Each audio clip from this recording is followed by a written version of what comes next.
This podcast is brought to you by Open Door Mission, restoring hope and changing lives. OpenDoorMission.com. Well, don't look now, but I think it's time for the Wise Home Energy Show once again here on the Voice of Liberty, WYSL, WLEA. Pure energy. And here's your host with the most, Jeff Flaherty. Hey, Bob. So happy to be back here talking to you and all our listeners. And all the other fine folks. Yeah, it's exciting. It's been a beautiful summer. Yeah, it has. Boy, I'm telling you, it was a slow start, but once we got into July and now August, one beautiful day after another. It has been beautiful. And occasionally we get a stretch where it's just, you don't need heat or cool. You just open the windows. Those are certainly one of my favorite times of the year. Fresh air. I love fresh air. Fresh air, yes. Get outside and enjoy it while you can.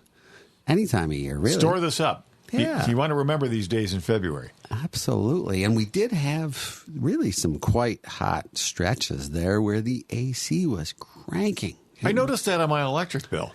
Yeah, and we got a lot of calls like that on the electric bill, and things are something's wrong and I need an energy audit. People would call up and say that, and I would say, well, why don't you send over your bill and we'll see if that's something that you might need. And, one lady called, and the more I talked to her, I said, well, is your air conditioning keeping your home cool? Well, no, not anymore. Not this year, but it's been hot. I said, well, I think you need a service call on your AC first, and then we can look at doing the energy audit. So that's part of the triage that we do when someone calls with the high electric bill, because we've gotten a lot of those with the demand meter. I had a gentleman call me a couple months ago, and he said he's got the new smart meter and his bills are out of control, and maybe I said demand meter, but it's the new smart meter, and he said I think they have a demand meter. So a demand meter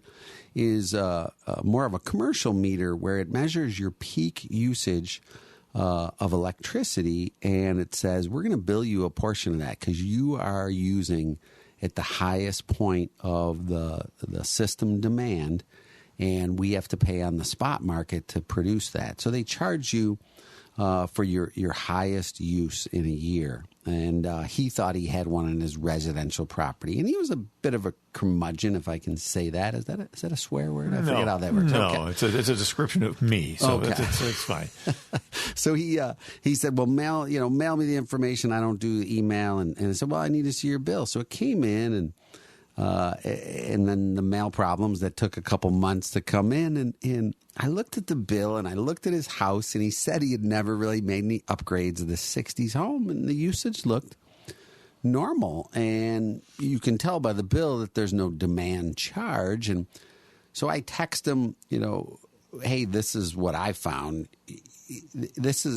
I'm going to come out. I'm not going to be able to solve your gripe against the utility that your bill is high.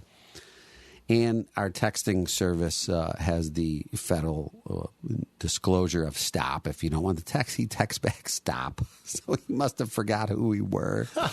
So I just mailed him a little letter and said, your bills, the usage is the same. Prices go up. Yes, and they seem to go up on everything. It seems to be a universal law. Part of it's inflation, part of it's other things. And stuff goes up. Even the Dow Jones, I did looked at the graph, and it historically has always kind of gone up over time, and it has peaks of low, but it goes up. And that's what's happened a lot with these bills that people are complaining about. And from my perspective, it's if you had done your energy efficiency work 10 years ago, your bill wouldn't have gone up as much. You would have saved on those last 10 years, and now the 10 years going forward, you could be saving on that. And so that's just part of our analysis is let's start with the bill and see where you're at. We must be buying a lot of power on the open market because, boy, I'm telling you, the bills I've gotten here this summer, yikes. We have definitely seen a lot of calls like that. This is definitely a demand meter here. Yeah, right. Yeah, the commercial side, definitely. So that's a tricky thing, and the powers that be have said go to electric, and and we want to go all electric, and we can't have gas, and it really triggers me off to the next topic, is that New York State, or maybe it was the governor's edict, said no more natural gas for new build homes starting in January 26. And that's I'm in energy efficiency, and that really frustrates me. I do not like when someone says we can't have choice. Because what happens is that messes with the market, right? It's not a competitive market anymore. If we get rid of one option, now we limit what people can buy. Competition, when done correctly, breeds a better solution. And when it doesn't have subsidies or restrictions, we get to see what is the better product. When Beauty of the open market. It is a beautiful thing. And so this, bill is gone through. I don't even know if it's a bill. I think it was just a signature sign, and it's been litigated a bit, and it looks like it's locked and loaded in here. And people just, when they go to buy a new house, build a new house, they cannot get natural gas to their home coming January 26th. So I know over in Greece, was talking to a friend of mine, Rick Borelli. He's got one of the last permitted new build projects going on in Greece. So if you're looking to build a new home in Monroe County, this is an excellent opportunity. You can still get gas. You have to really get moving. You got to get your permits in place. But give Rick a call. It's 585-455-7425. Rick Borelli. The community is Pollock Place over in Greece. But soon after that, I don't know if there's any other projects going on out there of some last permitting options for natural gas. But unless this gets reversed, you will have to have non-natural gas or just electric to your home. And the problem is that we don't even have the workforce trained. We have an older workforce who is completely used to gas.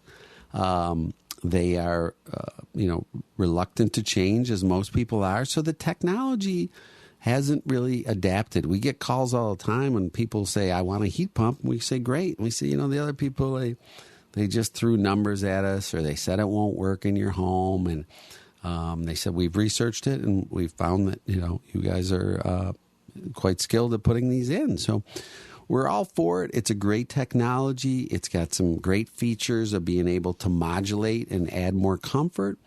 What we don't know is, what is the cost of electric going to be in the years to come? What is the cost of gas? And as the powers that be manipulate that market, what will happen with that? Maybe that electric will go sky high. And there's always a financial angle to it, right? I was researching before we came on the air, and there was an article over in Albany and a quote from a builder saying it's, mandating electric, it's an indictment of New York State's stupidity and total lack of economic sense. How's he really feel? So I wanted to read the article, but there was a paywall. So for this newspaper, I couldn't get into it. And that's the way it works. There's always money involved, right? So Isn't that funny? We never do that to you here on the radio, folks. That's right. That's right.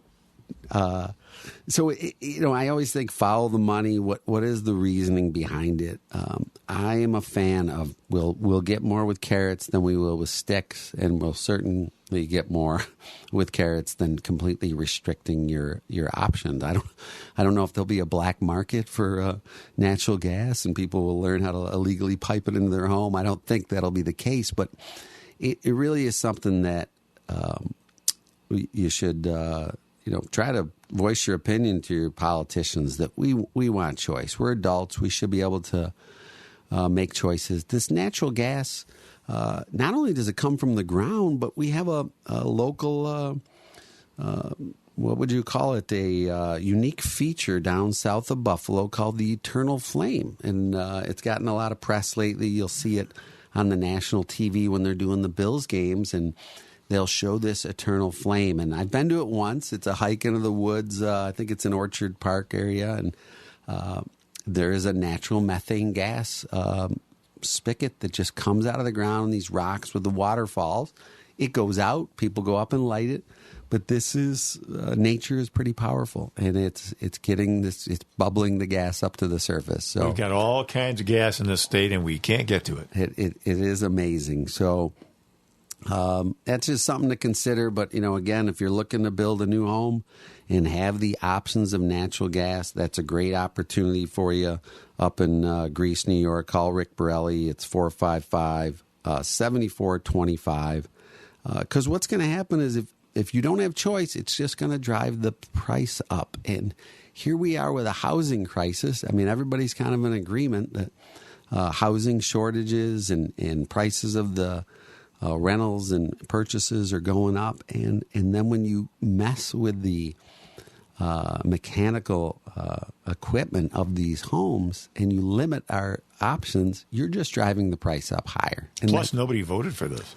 No one voted for it. That's right. And the legislature didn't even pass muster on this. It was just an EO, executive order, right? Just one person by Queen's edict, I guess it would be. So, it's sad. So at least there's some last minute options there for you in Greece, New York, and hopefully you can look around in your neck of the woods. And if you're looking to build soon, check it out. But you will have no choices soon, and that's a shame. We do like free choice. I'm a big fan of that. So remember this on Election Day, ladies and gentlemen. That's right. So when you break down those bills, I was really thinking about how you break down those utility bills, and RG&E NYSEG has a little video on it, and they say that the supply, there's no profit from them. So you can get your supply from anybody, from an ESCO, or it defaults to RG&E and NYSEG. Then there's the delivery. That side, they do profit, so they bring the gas to your home, and there's a separate charge for that. But what we're seeing is that supply side is based on the spot market. So you're seeing higher prices than that. Like everything goes up, the supply is going up on that. And then there's policy fees. So they talk about energy efficiency fees. There's infrastructure fees that are state mandated, and their video claims that they make no profits on those either. So I thought that was interesting, that really just the delivery is what they profit on, and that supply price.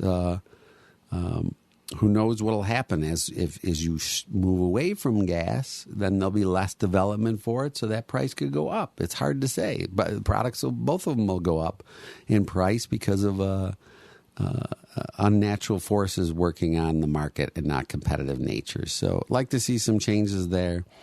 And the best thing you can do is lower your actual usage. And that's the big thing. People call us up. It's everything's gone up. Something's wrong. Send me the bill. Let's take a look at it. I know with these new smart meters, they're sending you emails that you use more this week than you did last week, or this month than you did last month, because these things are really monitoring in real time, and they can tell you that. And that information may be useful and it may not be useful, but hopefully those smart meters will, maybe make us think a little bit more of how we're using our home. Are we closing the blinds, not letting the direct sun in? There's things you can do that are no cost that can help you save money on your energy bill. So that's what we like to focus on at Wise Home Energy, and take advantage of these programs. These programs are there. Not all energy audits are the same. Not all insulation installs are the same. Not all HVAC installs are the same. I had a customer call up the other day and said, I got a quote, and I'm thinking maybe I should get another quote. And I said, well, I don't think I need to drive out to your home. Let me just look up your home on. And I said, why don't you just give me some square footage of what they were talking about? I don't need the prices. And this was like an 80s contemporary home. So you're going to have cathedral ceilings. These are complicated homes. This is not for a novice to go to the home. And so I quoted it up and so we're going to have to remove the insulation. And they said, well, yours is like twice as much as the other companies. I said, well, I didn't want to say, well, the flaws in theirs, I can see, well, not even looking at the quote, I can see the problems in the home. So if you want to just get insulation installed, then go with them. But were the other contractors doing the same thing that Wise Home Energy does? Is this apples and oranges? Well, they claimed that they had a rebate, I think. So they played in the program, but there's got to be a knowledge. So you can do this blower door test, and some companies, when I first started 20 years ago, hey, 5 or 10% reduction that's good. It's almost within the margin of error.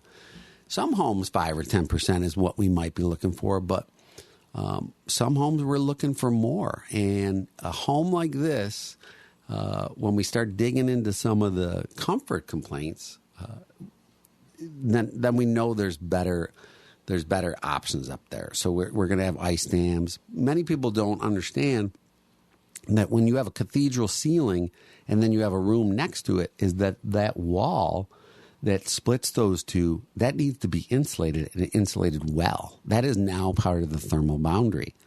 And it's usually just some fiberglass up there, and it doesn't really perform very well. Many people don't even know about recommending it for improvement, and it's a critical component.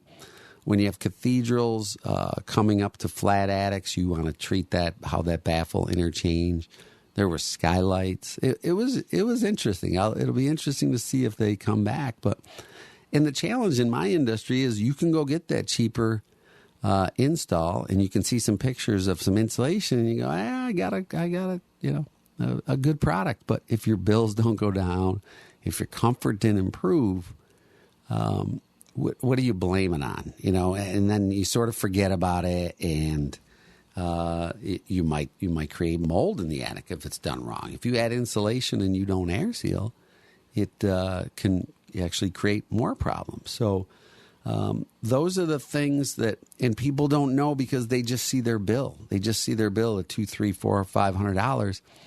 They're not looking at the units. So we're looking at kilowatt hours per unit a month and units of therms per month, and then we have to look at what the temperature was out that day, or that month. So we have to rate it and say, was this a reasonable measure of a winter month or a summer month? And that's calculated by heating degree days or cooling degree days. So a little bit of adjustment there, but those are the things that once people get the work done, they sort of really don't know. If you get a warm and fuzzy feeling and a good handshake, and they look in the eye and clean up, that you might think you had a good job, but maybe you didn't. And that's why we use those metrics of the blower door test, infrared scans, properly sizing the HVAC equipment. And don't oversize. Yeah.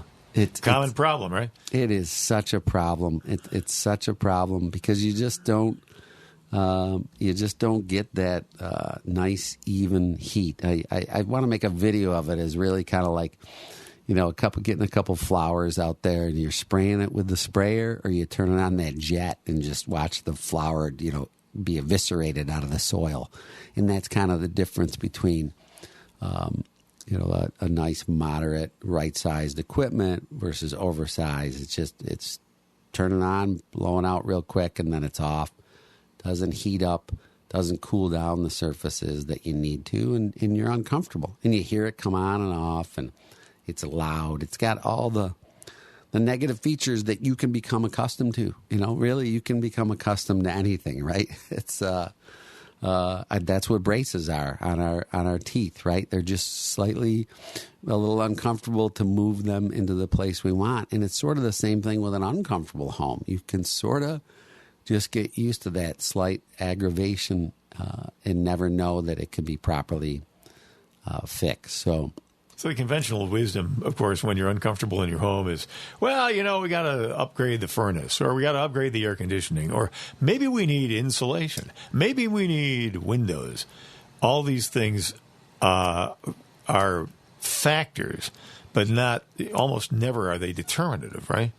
No, they come together, and how they come together, it's kind of like baking that cake. You can just throw some sugar and flour and eggs together and hope and pray, turn on the oven to whatever temp you want, or you can follow that recipe and measure those things out, put that in that oven on that middle shelf and put it to 375 and put it for 14 minutes and maybe pull out a toothpick and stick it in there. And if it sticks, that's as far as I know about Jeff the baker.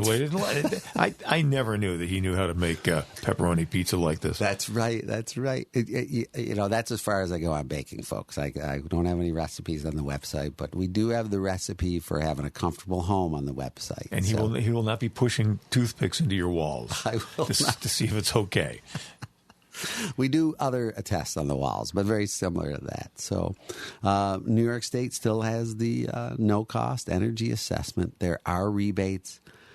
People chase rebates. We use the rebates to properly fix your home. So we just want to, give us a call, 585-270-5836. We will just have a conversation about what you're looking to fix. We had a customer the other day call up, and we call these homes, I don't know if they're called McMansions, but they're about 4,000 square foot, built in the 80s.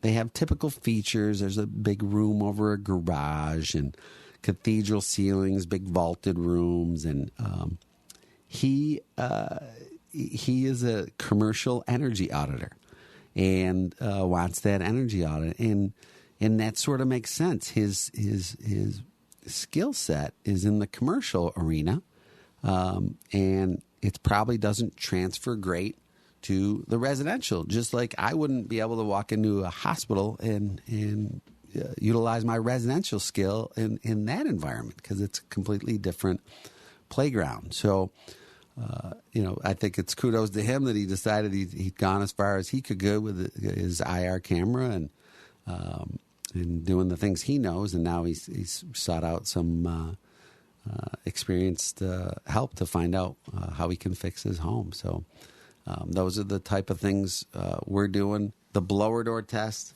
I'm always amazed at the fact that people will kind of run and turn that on and say, "Wow, it's pretty good," or "Yeah, not bad," and there's a lot of information there, and that test we want to do. We want to know if it's too leaky or if it's too tight.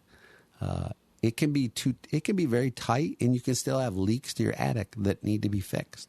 And if you don't, you might have some moisture, some mold. You might get some ice dam. So that test needs some interpretation. It's very similar to an MRI.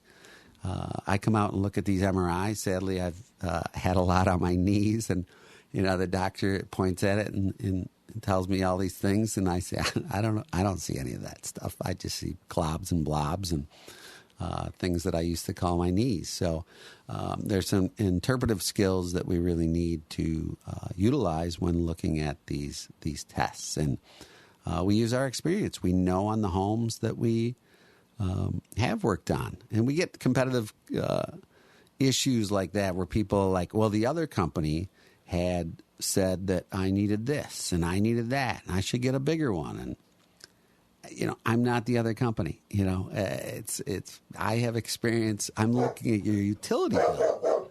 So those are the type of things that we pride ourselves on. We'd rather not do the job. Sorry. And pizza delivery. That's all right. We'd rather not do the job if it's not going to get the results we want. And, right. And this is, I think it's safe to say that really your approach is more of a process than it is to, okay, yeah, you know what, we'll increase this a few thousand BTUs and, put in 2 new windows in the family room. Right. Yeah, and that's it. I mean, the law of unintended consequences. For every action, there's a reaction. So if you alter one part of the system, we have to sort of know what to expect. How will that work with the other parts of the system? And it's kind of the same with an attic. We can't just go up and blow insulation. We have to look at, is it air sealed? Is there a vapor barrier? Is there an unvented bath fan? Is there other things in the attic? Boy, we have pests up here. Why do we have pests? Should we do some exclusion first? Let's look at our ventilation. Let's make sure our ventilation is working properly. Let's make sure our ventilation was designed properly for our attic. It was could be done by a roofer who had never climbed in your attic and has no idea. He's just prescriptively recommending ventilation. I drive around homes and I look up and look at roofs sometimes and I think somebody just threw a vent on there to solve a problem. I feel like knocking on the door there. Sometimes you can see there's a box vent, there's a turbine vent, there's a power vent, and then inevitably you'll see like a condenser for a heat pump. None of those things worked. So then they finally just said, why don't we just throw a heat pump at it? and all of that seems kind of like wasted money. You're just throwing stuff at it, and we don't even know if it's comfortable after all that. So yeah, give us a call, 585-270-5836. Now's the time to really start planning, because if you don't plan soon, it'll be winter. I don't want to say that dreaded word, and we'll have lots of snow and heating systems turning on for long periods of time and icicles hanging off of gutters. Now's the time to plan. Get the process going. Start with just a 15-minute phone call to see what you're looking. What do you want your home to be in 2 years, 5 years, 10 years? If you want it comfortable, if you want it durable, if you want it healthy, we can develop a plan to do that. And it doesn't have to be all at once. We can develop a stage plan, and that's something we do. We can stage this out and plan this out and do this in the right order that fits your budget. And really, it's your home. You want it to be comfortable. I don't like to be cold in somebody's home, and I don't like to be warm in someone's home. I want that comfort level to be right the way I want it, or it bugs you, and you don't have to live with it. So it's Wise Home Energy is the name of the organization, and you've been around a little while. This is our 15th year in business. Yep. And you specialize in the energy audits and getting that nice CERTA money, which is available. Which actually we've all paid for that. That's right. We pay for it every month, whether we like it or not, on our utility bill. So. Might as well take advantage. Take advantage of it. We got quite a large coverage area. It really matches the radio stations here. So give us a call. If we can't help you out, sometimes we can just have a conversation. We can find somebody that's in your local area or guide you to the right source to get you in the right shape. Sounds great. Jeff Flaherty, Wise Home Energy. And this program, sponsored infomercial by Wise Home Energy. Give them the contact information one more time there, Jeff. It's 585-270-5836. There it is. And give him a call, or you can also get the podcast if you missed the show and want to hear some more details at WYSL1040.com. We'll see you next time on the Wise Home Energy Show.